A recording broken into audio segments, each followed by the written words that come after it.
Hi! இது பார்த்தீங்கன்னா, முருங்கைக்காய் நெறையா இருந்துச்சு. சரி அத பறிச்சுக்கலாம் அப்படின்னு ட்ரை பண்ணோம். ஆனா ரொம்ப ஹைட்டா இருந்ததுனால, கிளைய வளைக்க முடியல. அது உடஞ்சிடுற மாரி இருந்துச்சு. உடைச்சிட்டா அவ்வளோதான் எங்க அப்பா.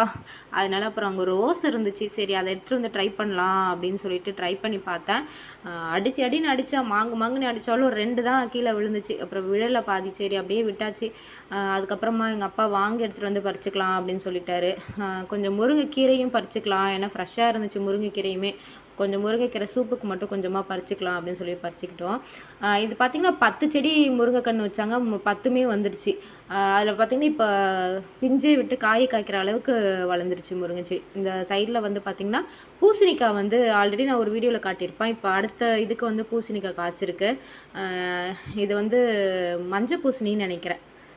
நல்லா கொஞ்சம் இன்னும் ஒரு 2, 3 நாளில் அறுவடை பண்ணிடலாம்ன்ற மாதிரி தான் இருந்துச்சு. அப்புறம் இது பார்த்திங்கன்னா வெள்ளரிக்காய் வந்து பார்த்தா ஒன்றுமே இல்லாத மாதிரி தான் இருந்துச்சு. அப்புறமா தான் எங்கள் அப்பா இங்கே ஒரு பிஞ்சு இருக்குது பாரு, அங்கே ஒரு பிஞ்சு இருக்குது பாருன்னாங்க. ஆனால் பார்க்கும்போதே பறித்து சாப்பிடணும் போல் இருந்துச்சு. ஆனால் இன்னும் 2, 3 நாள் ஆகும் அது அறுவடைக்கு தயாராகிறதுக்கு.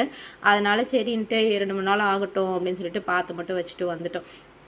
ஆனால் பார்த்தா வந்து வெள்ளரிக்காய் இருக்கிறதே தெரிய மாட்டுது. நல்லா உத்து பார்த்தா தான் தெரியுது. இந்த மாதிரி கார்டனிங் வீடியோஸ் உங்களுக்கு பிடிக்குன்னா ஒரு லைக் பண்ணி, சப்ஸ்கிரைப் பண்ணி சப்போர்ட் பண்ணுங்கள்.